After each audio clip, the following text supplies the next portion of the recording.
Ja, god kvöld og velkommen en affær til Møti ur Ebenezer som vi har strømt. Velkommen til i Førjen som sitter og lusta og øsene rundt om i Øtlenheimen utom landene og av sjøen kanskje øst. Hjertelig velkommen. Vi får begynne via Sintja nummer 521 til de som har sangbok, annars vil teksten vuster på skjermen. 521, som Jesus nekar av hjørne vær.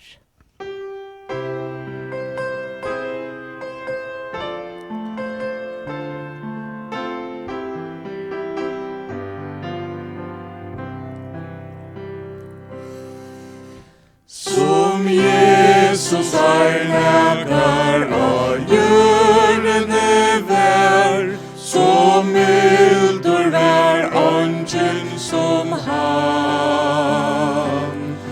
Og eisler gang vi nekar syndare fær, som frelsa hin vonleisa kan.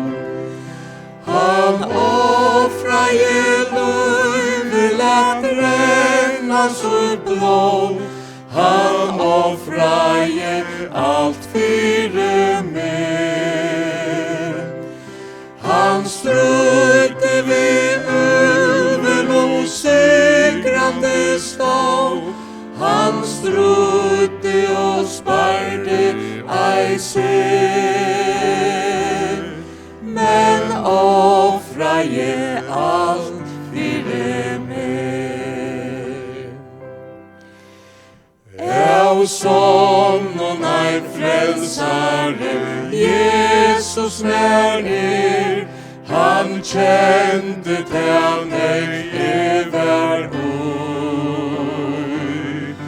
Og dommer og straff møyna tålte han her, tog enda nei mun og strøy.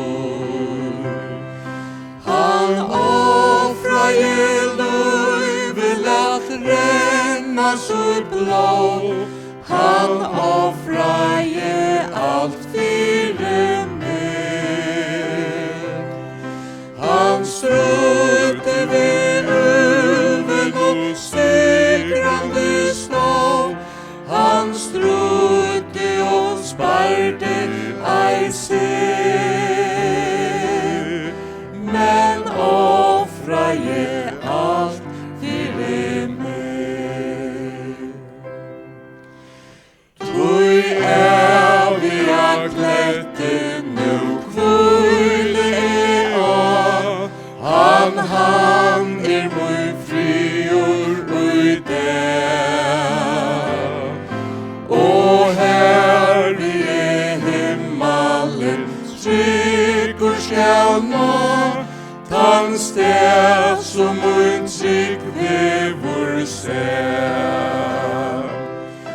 Ein borgnar han her kvøyla nu kan, som skip ut og tryggast og hav. Tja Jesus eina møy solgur og fall, møy friur hansara navn. Han sjálvur med tog og i sunn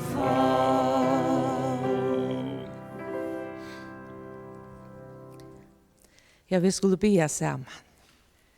Ja, fær i himmelen, vi takkar der fire, enda møvløka vi tæva atrykvøld, a kunnskjer årtut, a synsja, hesa vekru sanger som du har givet menneskjon a iskja okkara frelsar og herra. Ja, fær vi takkar der fire at du gavst en sån a frelse okk. Takkar i Jesus at du støy ur dordene nir hesa fold, ble født inn i henteheim og var et menneske og okken lykker. Men du varst utan synd, og du varst god, men du gjørdes menneske. Takk for at du tok domen og straffen av til for okkara synder, Herre. Takk for at du gjekst her og gjør det vel, Herre. Du grødde sjuk, røste opp deg, du ukkaie og du lærte folk, og du visdom vær fra himmelen. Ta takk og prysa vi derfor. Takk at du røs opp fra deg og lever i himmelen, og du lover vi okken alla det her. Öll som søkja til Herre, til sviker du ikke, Herre. Du sviker ångkant, ta takk og prysa vi derfor. Vi ber om at du må sikne hessa løto, at du må være til sikning, trøst og oppmuntring for folk tøyt. Og om anker ikke kjenner til Herre, så ber vi så inderlig om at han eller de må komme til trykva til og være frelst. Det ber vi dig om og takka deg i Jesus navn. Amen. Ja, vi talte av fram via Sintja, og vi tvåna til Sintja vel vi her som tid støtt. Vi får Sintja Santje nummer 622. 622. Tinges du av byron og av hjelp kan sjå. Møjes du av venon som du steg inn av. Herren fylgjest vi til, ei du øtta skalt. Han han og styrster. Jesus fætar alt.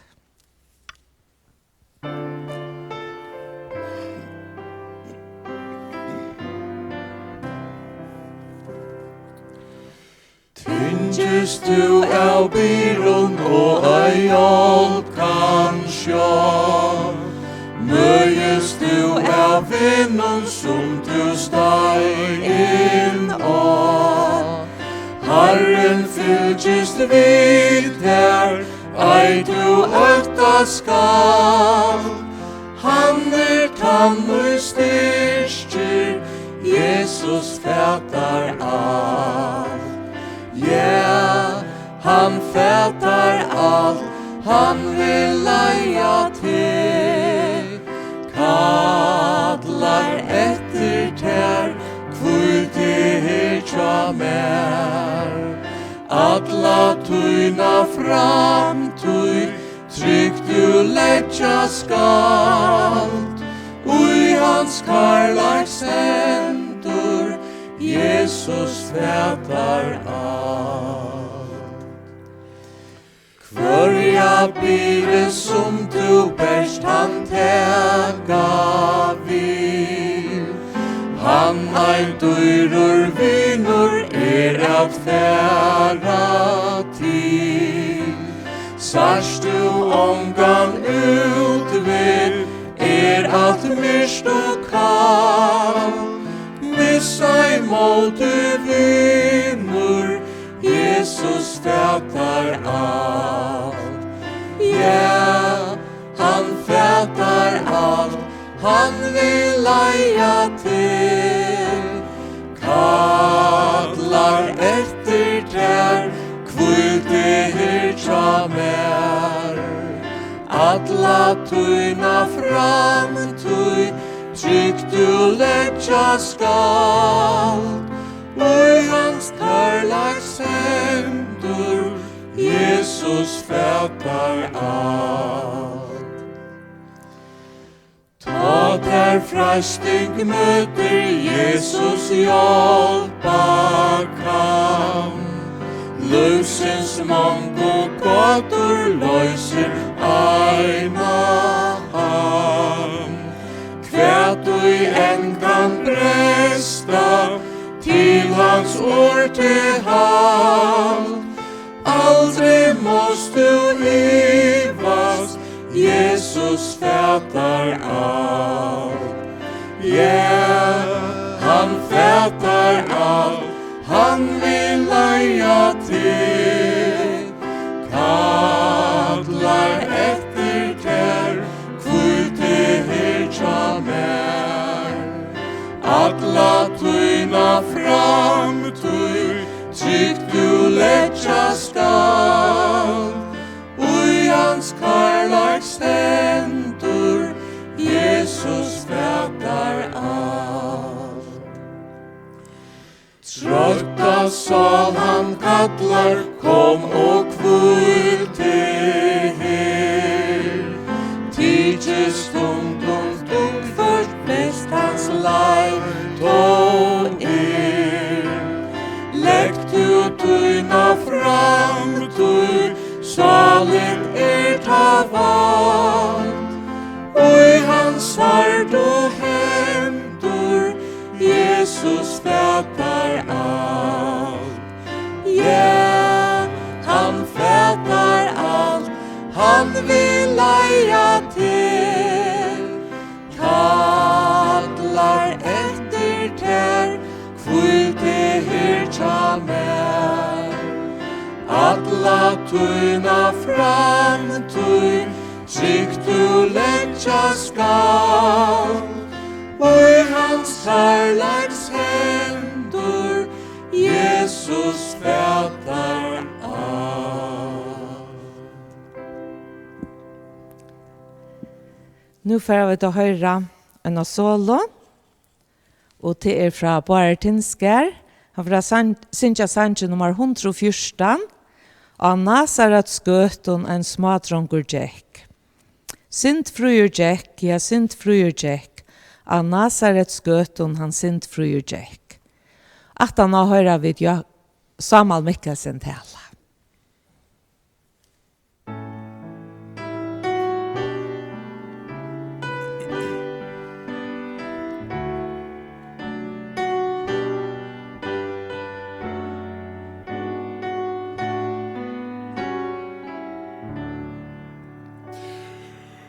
Og Nazarets gøton ein smadrongur Jack, vær vekur og utsjøn, meg træsbridje fekk, for her kunde hugsa at hissen ein der, Sul faun vilde braia og Golgata trä. Syndefrujur Jack, ja syndefrujur Jack, og Nazarets gøton han syndefrujur Jack. Han lærde tar gomlo to ungur han vær, ber 12 vara gammal, ta 80 han svär, så undrande luto tar gomlo han nå, hans vurstomor komin vær himlen fra.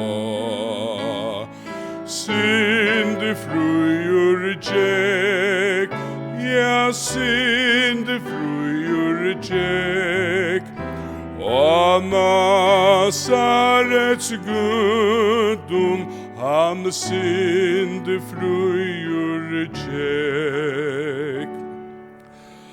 Han luvs ut i karlaika levde så still, han grøtte teg sjuko, hans anled vær mild, han døye av krosse, men oppatur stå.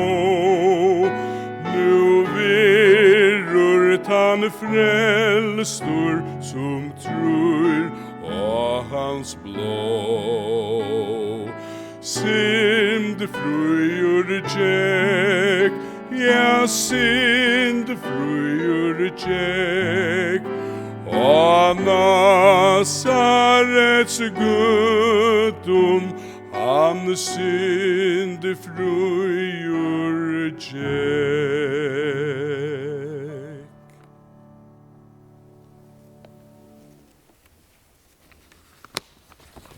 Ja, takk for sangen, bare og tid. God kvöld. Det en glede til meg å kunne være sammen med dere etter kvöld. Her tid nå innenfor stødd, høyma, et eller ombord skip, et eller omkring ærastan. Og jeg vil også takka samkomne for etter høve at kunne være vi og Jesu. Vi får i kveld at halde av fram vi til evninum som vi byrjar jo på for 14 døven søjane. Her vi vidgjørt líknilsi Jesusar. Og la meg bare si akkurat som jeg også sier ta, at dette ikke noen grønlig jøgnengång av noen avvusen líknilsen, men en innganger til líknilsene og som holdt. Og det kan være hjelpsamt til åkken i kveld, lykke at minne åkken av, til som vi var inn i av for 14 døven søjane. Vi tåser vi om dette, at líknilsene en samskifteshotter, eller en sjankra, som øysene omfedda gater, åretøk, omfram til sjøvner som Jesus fortalte. Og onket hese tingene blanda i saman. Og det som områdende ved Jesus, det at vi bare minnes til at det ikke en anfaldig frimel som vi kunne bruka til å lese líknilsen på. Så jeg vi alltid kunne lese det på just samme måte. Vi må gjøre oss tøy til at suttja hver en sammenheng til standa og så framvegis. Men da det sagt, så hugsa vi særlig om søvnar som Jesus fortalte og i hesen her inngangsnum som vi hava hese bei kvöldene. Vi kom i østene av hettar hvordan samkomman og jakk søvna hever firhilde seg til líknilsene og hvordan man rettelig tullja byrja i å lese teg allegorist. Det vil si at en vant ikke å finne møyningsene i líknilsene og i søvnene så som var fortalt, men man vant at man var nødt til å fære løyta etter møyningsene til at hun var dult vid mynden og så videre.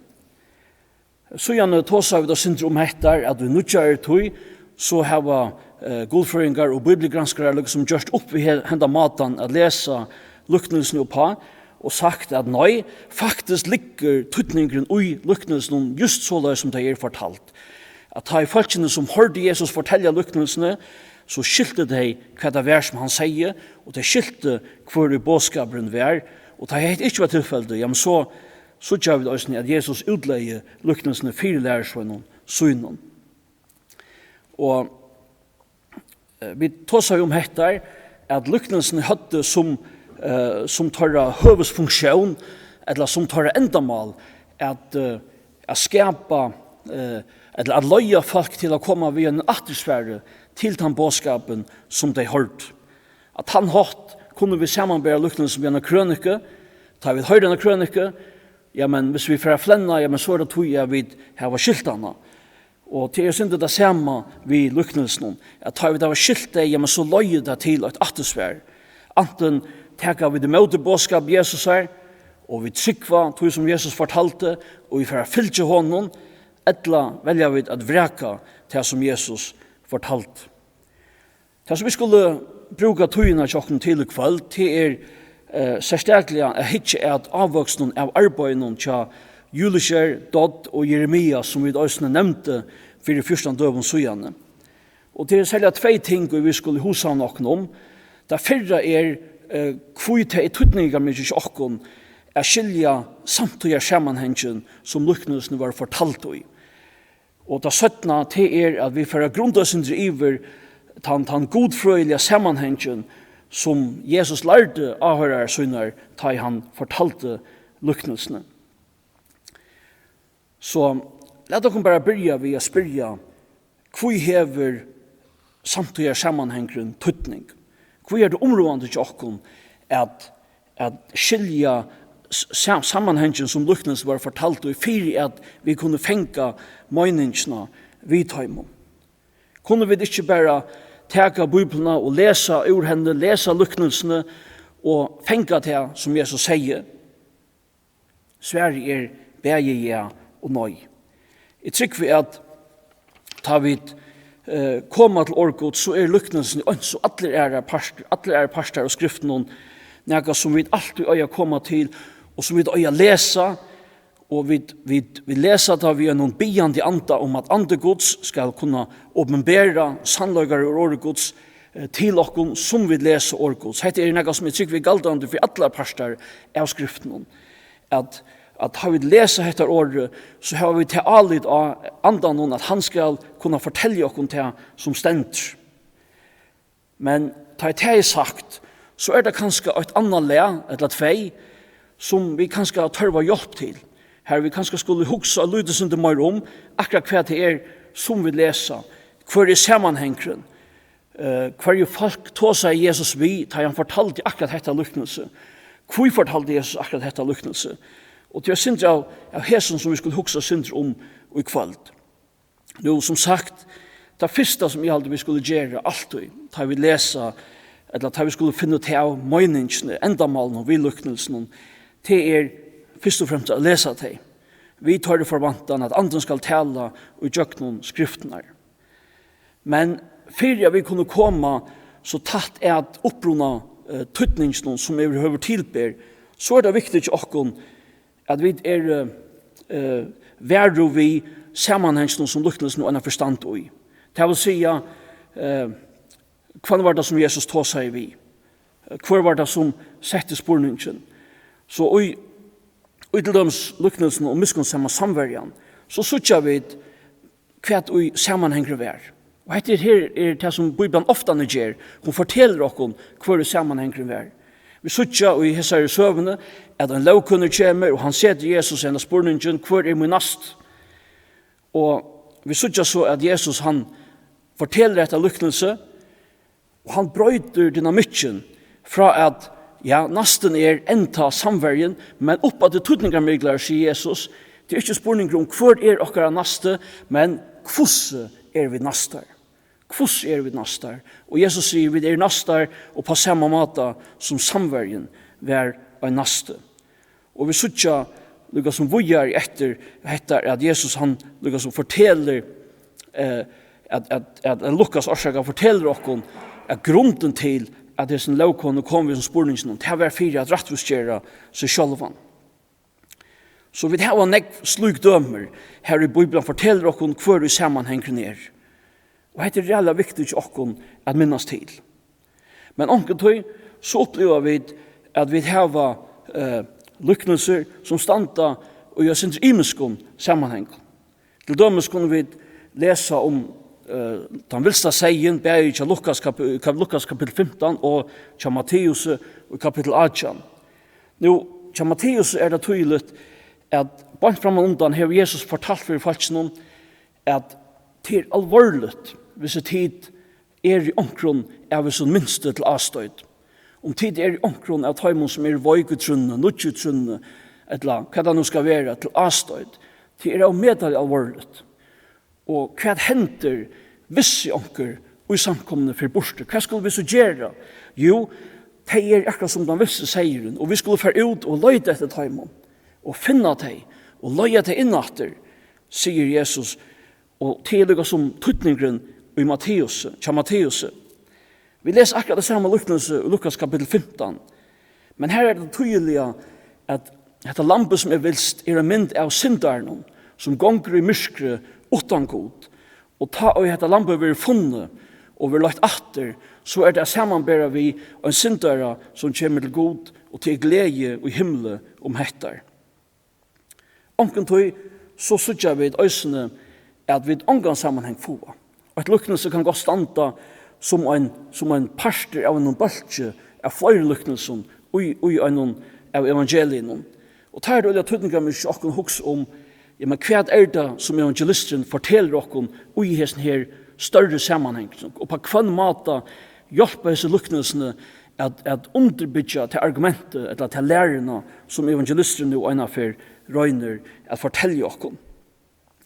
Så da vi skulle komme til hettar, så det her stiene som vi må teka, at vi leser lyknelsen så som det standa, men at vi værer vi til informasjonene, til kunningsene som Bibelen selv gjør oss om til lyknelsene, og her det standa.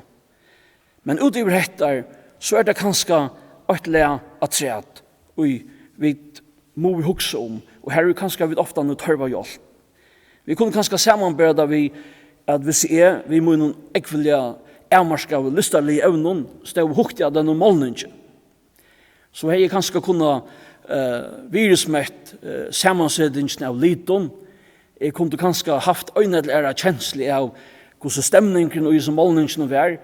Han dæper, han møyra glæver, høyter, hva det nå enn for Men jeg ikke finner en fullfudget mynd av øtlåntøy som la øyesen her målningsen. Men om listamæren var vi munna li, eller en listakjennare var vi munna li, så kunne vi komme kanskje fortalt meg, ja, men hæsen lidren Sámal, han symboliserer det. Og hæsen lodren, ja, han hever det av tøya. Og så kunne jeg færre borster vi en helt ærer og gypre fætan av tøy som målninger nå i verlegan rundt i at kommunikere. Så kan det også være onkeltøy ved lykkelsen. Til dømes leser vi i Lukas kapittel 12 om en ryka mann. Vi sier at han har haft et fantastisk hest, og han husker vi seg selv at nå skal han bare slappe av. Han sier vi salsen og drekk og glede.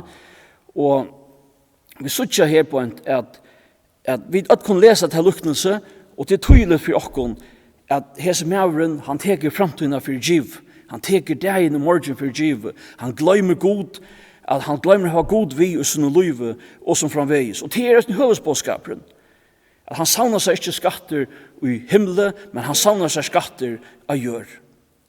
Men da vi leser at han hugser ved seg selv, og han sier ved seg selv, så er det ikke så underligt og i okkara tog. Det gjør vi alt. Da vi skulle ta større avgjør, da jeg skal ta en avgjør, ja, men så gengjør jeg ofte og hugser det selv. Jeg spekulerer jo hva det er noe rett. Jeg sitter 4 måneder og vanser, og så framveis. Jeg snakker med meg selv. Det er noe som vi ofte gjør, og noe som vi er stolt av i Vesterheimen, at vi som ansteglinger er for å hugsa og komme til nye støvs. Selv. Men da Jesus fortalte etter, så får folkene i lufta ved etter Jesus og en helt ære mynd av oss mannen. Og til sier han som en mann som har skilt seg fra ødlom mennesken og fra gode. Han er pura ønsamalt. Til utørre mentan var det pura avhørst jeg skulle ta en større avgjør utan å raføre vi familie, utan å tåse vi vinner, utan å tåse vi eldstar, utan å tåse vi andre mennesker. Så da jeg leser etter, eller da jeg hører etter, så synes jeg det er en mann som har skåret seg av, som har skilt seg selv fra ødlom tøymon som er rundt om han. Og Lukas vil utan iva få okkon å sutja at dette her er det som henter vi okkon, ta vi bæra savna okkon skatter av jør og ikke i himmelen. Vi dodja og i okkar andalige mennesker. Vi fører borster fra gode, vi fører borster fra øre mennesker, vi fører borster fra ødlom tøy som vi er skapt til at være, og at enda så dodja vi. Og hatt er kanskje nega som vi ikke fenga utan at vi få og syndra hjelp. Og her på er det omedelig hent til okkon å kunne vende okkon til personer og har brukt alt sitt liv til å granska skriftene, granska malet, granska mentene som skriftene er skriva i, granska der imiske bøgmentene som skriftene er skriva i, og til at det gjør okkon et leatræt av fætan og omhetsige lyknelsene som vi leser. Så er vi ferdig til den 17. parsten, så bare til å komme etter til dette, at da vi leser lyknelsene, måtte det bare begynne ved hesten, at vi løser lyknelsene. Men så gjerne vi leser, vi tror for jeg, hva forteller Bibelen om sammenhengen? Hva forteller Bibelen om den større sammenhengen som det stand i?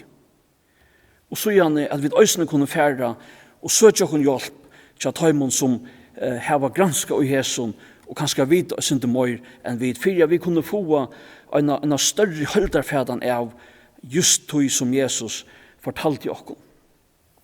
Så vi søker i hesen at vi brauta og synte reglene som Gordon Fee mynte oss av, at ta vi tolka luknelsene, så øyledger vi luknelsene. Men Gordon Fee sier selv at jeg tog at vi har en sånn frastøver fra luknelsene. De skriver for 2000 år siden, og jeg er helt ærer tog, ja, men så skal og synder av tolking til. Nå, til 17. Som evne som er viktig til oss, at her i hoa tar vi lese luknelsene, og som kan løye oss til å skilje meningsna, endamålet, læresetningarna vi lyknelsen til den godfrøylige sammanhengen som det stand i. Jeg nevnte sørst at særstegliga Dodd og Jeremias var ulla tydningar i isen her å si at lyknelsene de var nesten alltid fortalt og i sammenhengen av rydgjegods. Så ta Jesus forteller lyknelser, så det medalje ofte når han vil fortelle folk om hva du rydgjegods hvordan rydgjegods og så framvegis. Nå, dette hotaget rydgjegods, det i seg selv et likla hotag i bådskapen til Jesus, og i tog som Jesus var kommet at lære, tale om og at innføre. Men det sagt, så må vi også avsanne at det er nekva meninger om hva det som ligger i hessen hotøkken, eller hotaget. Som mener at rydgjegods langt kommet, og at det utgjøkken samkomna stivu skal stafestas av gjør. Annars sutja rydgjegods meira som en framtøyar verleika som vi boi etter, som nega andalist, nega himmelst, og nega som metafysiskt. Annor meina at rydgjegods kommet partvist ved Jesus, men at det hever lukka som en endalige stafesting som ligger i framtøyene. Det vil si at det nå, men ikke enn, kan man si. Det en spenning i middelen hettar. Og det også nek folk som skilja rydgjegods og rydgjehimmelrydgjes som åkt og det samme. At dette ikke imisk ting, men åkt evne, eller åkt hotek. Men andre mener at talene om tvei imiske rydgje. Jeg skal ikke komme til en nye støy om dette i kveld, men jeg bare sier at det imiske fætaner om dette, men det tydningar mye sjokken at vi gjør oss stunder til å grunne over hva var det som Jesus mønte vi ta han tog seg om rydgjegods. Akkurat hvordan skulle vi skilja til. Men det en tydelig vante i at lese lyknelsen i jokken okkara fætan av hva det rydgjegods Vi da heldur at lese lyknelsene vi tøyfri eie og suttja hverje var i høvesevnene og i lyknelsen som Jesus fortalt. Hverje var i høves læresetningene og i søvnen som Jesus fortalte for læresvennene og for avhøreren sønnen. Og ikke bare bruka disse neste løtene til å vise av fyra høvesevner og i enskje godføringen John Drain hever lukket som vust av i attervendande og i lyknelsen til Jesus. Og jeg mener selv at han øyelig bøynrækken og i hesar eggløying. Drain mener at det fyra høvesevner som genga atter og i lyknelsen Jesusar. Det første det at søvnar til Jesus, lyknelser Jesusar, det forteller oss om han god som konger og i rydgjegods. Det forteller oss og lærer oss om god som herre og i heson rydgje.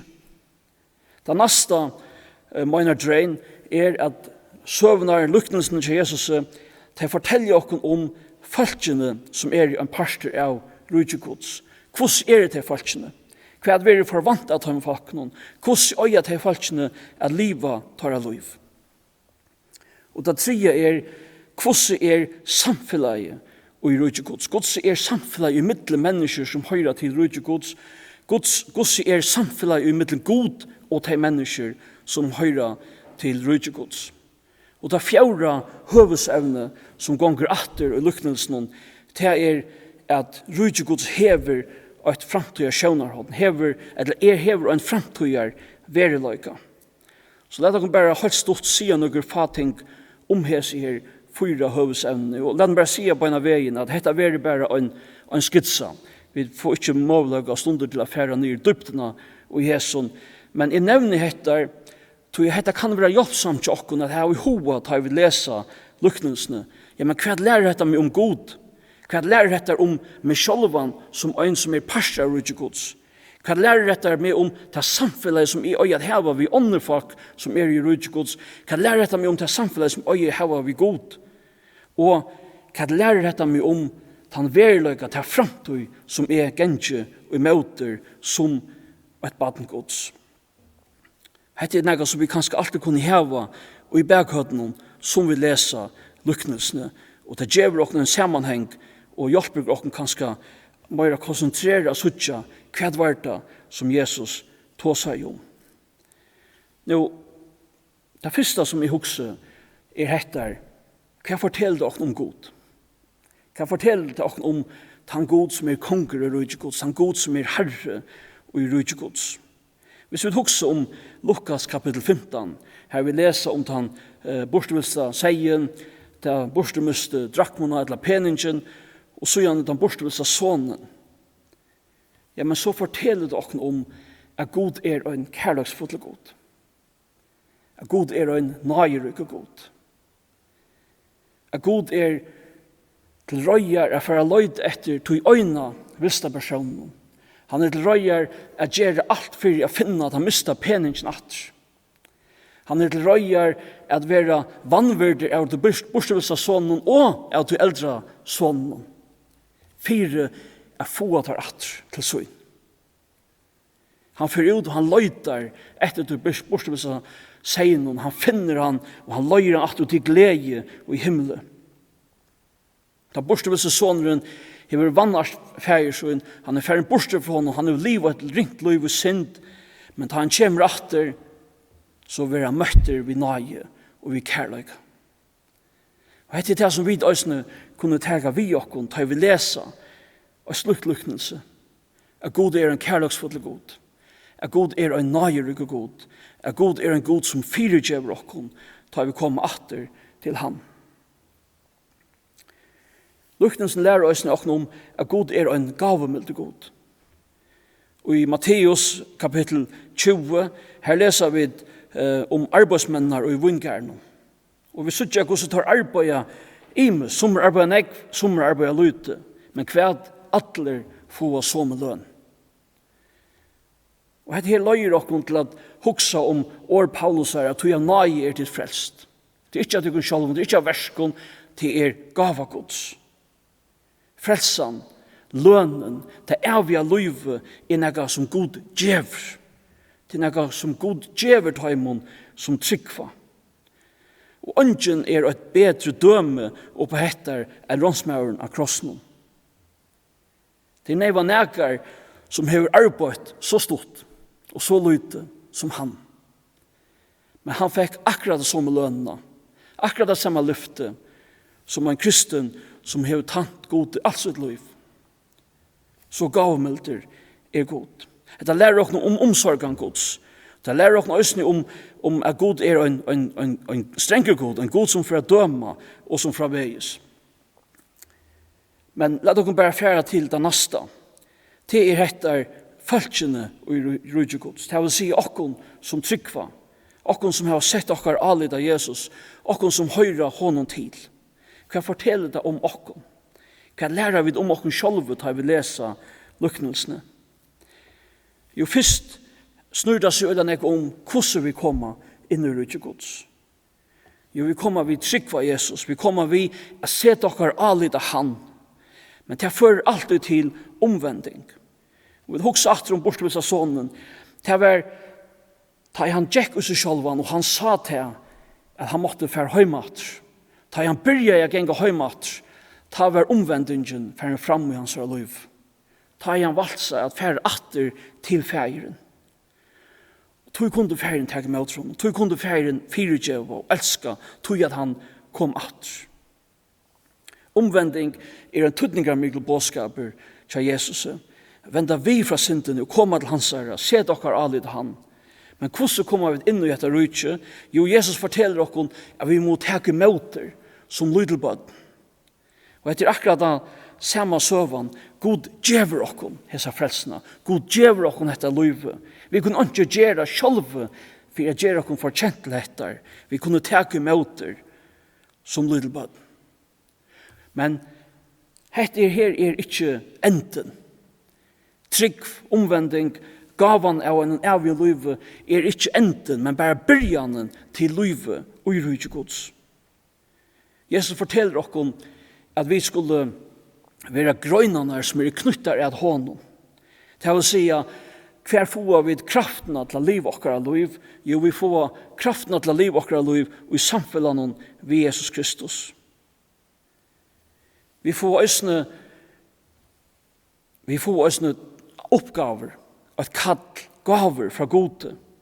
Søvan om talentene et godt døme om det, eller lyknelse om talentene. At det som vi får, god sin Herren som får borster et andre land, eller Jesus, og han gjever sin tjenere noen disse talentene som de skulle virke vi. Og etter en mynd at vi også får, vi får oppgaver, vi får et kall, men vi er byen om at vi er trygg og tog som vi har finnet, og at bruke det og virke det vi avbørd. Til en dag så skulle vi standa for gode. Vi så ikke øsene i lyknelsen om syndoppskottene, at dette antallet av livet, det byrjar ofte ut i lytla, men det vekser til noe størst. Og så er det også ikke. Vi må omgang til halte av nå er jeg kommet mal. Nå er jeg fullkommen. Nå er jeg antallet av byggfen. Nå er det alltid mer. Det er alltid møyrvokster. Det er alltid møyra å vite om Jesus. Det er alltid møyra å gjøre for han. Det tredje punktet som Drein nevner til heter samfunnet i Rødjegods. Til dømes her var vi i Matteus kapitel 18 og ørnen 21-35. Her synes vi at Peter kommer til Jesus og han spyr Jesus, hvordan ofte skal det fyrirgjøve? Hvordan ofte skal det fyrirgjøve taimon som gjør syndemøte med oss? Jesus forteller så et lyknelse.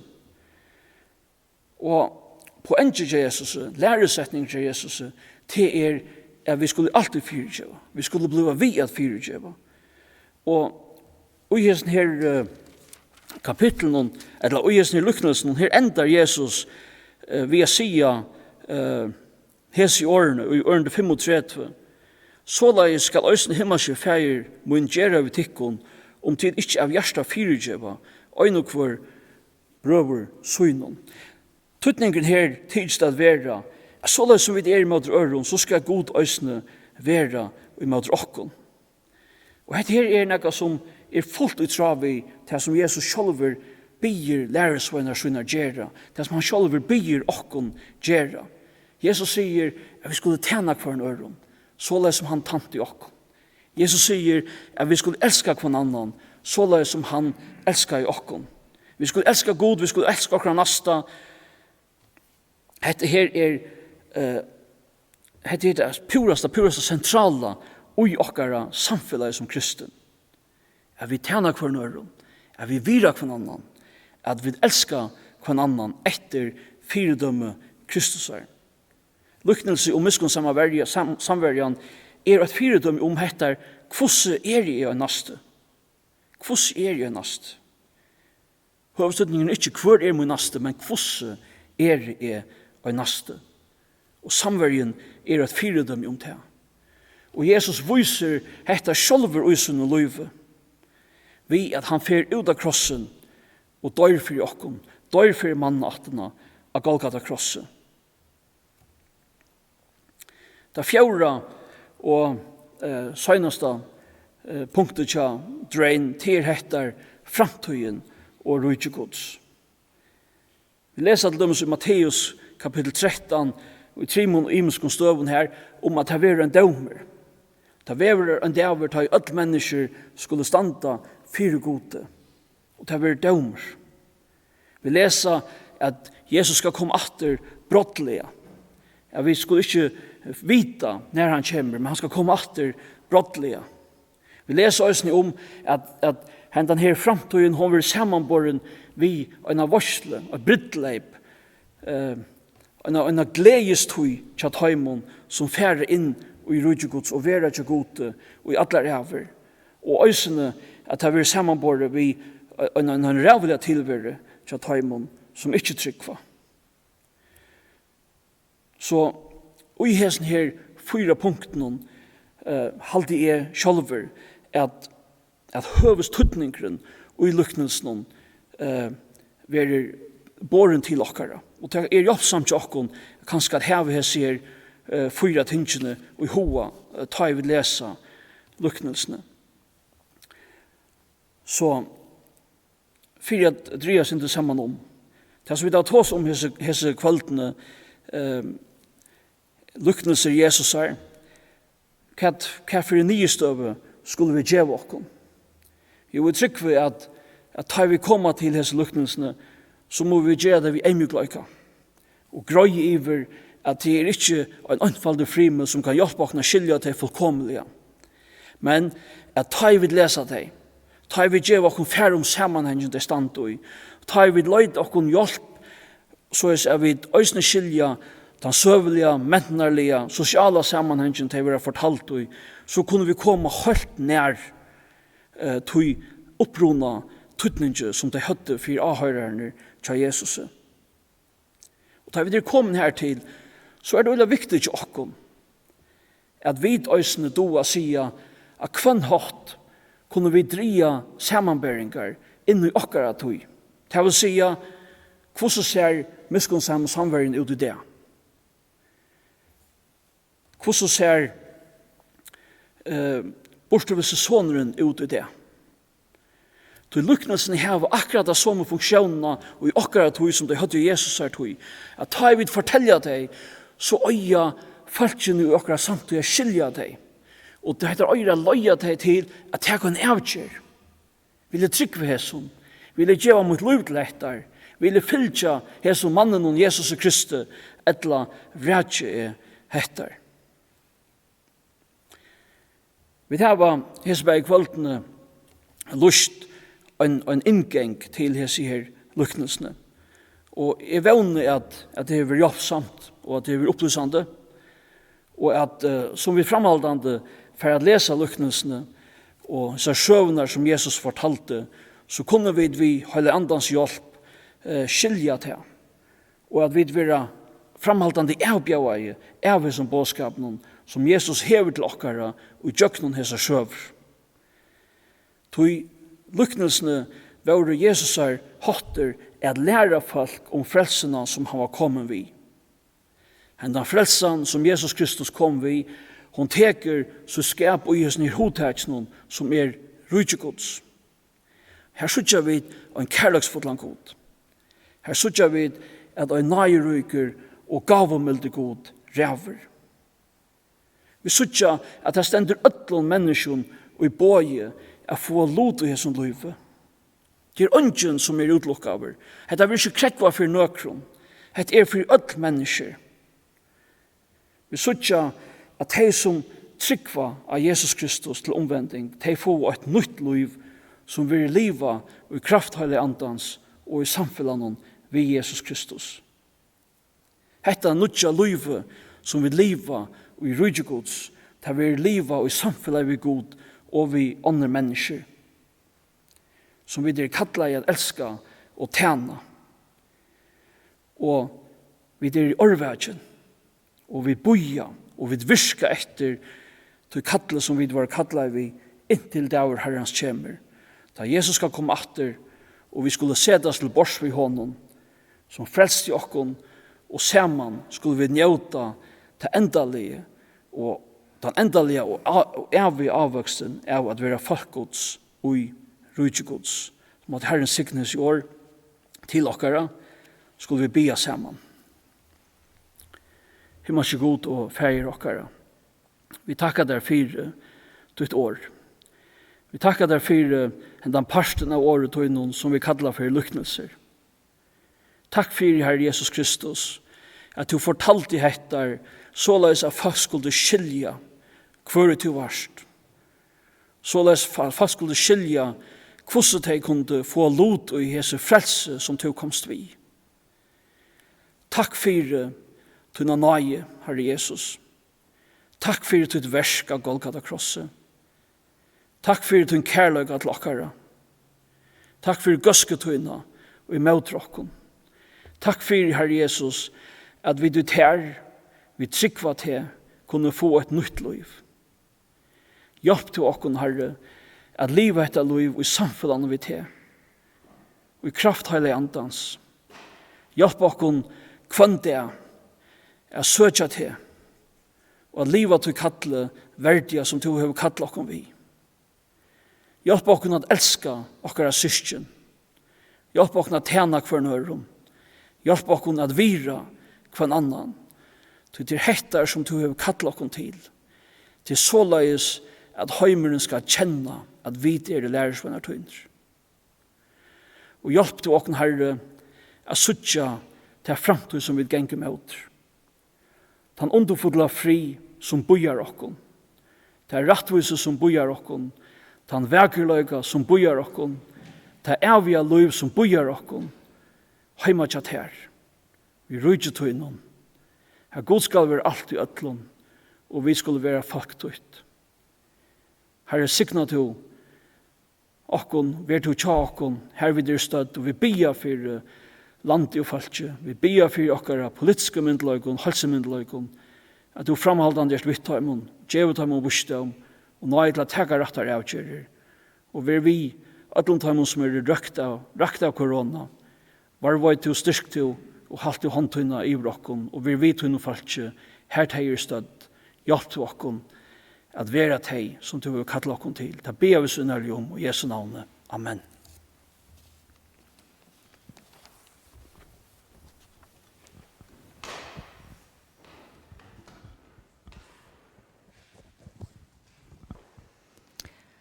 Arm vi synsja sørsta sanchen, så takkar vi Sámal for båskapen til okkon, som du bor i okkon.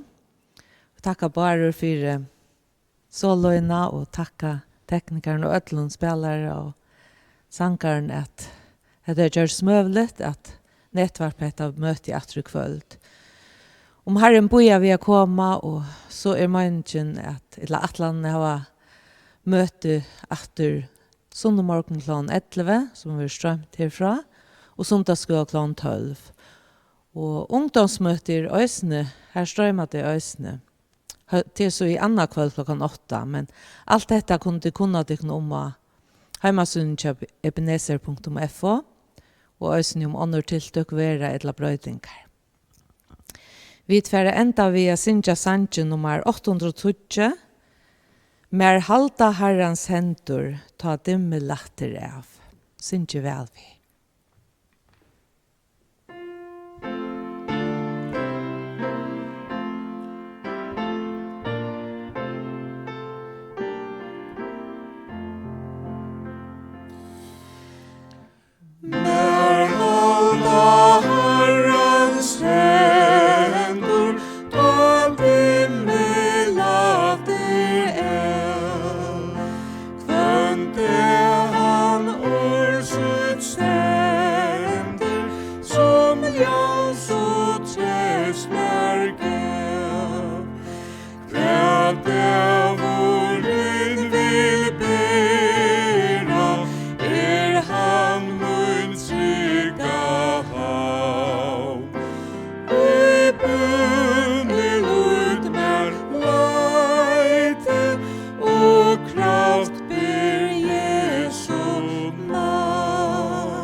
Halda Herrans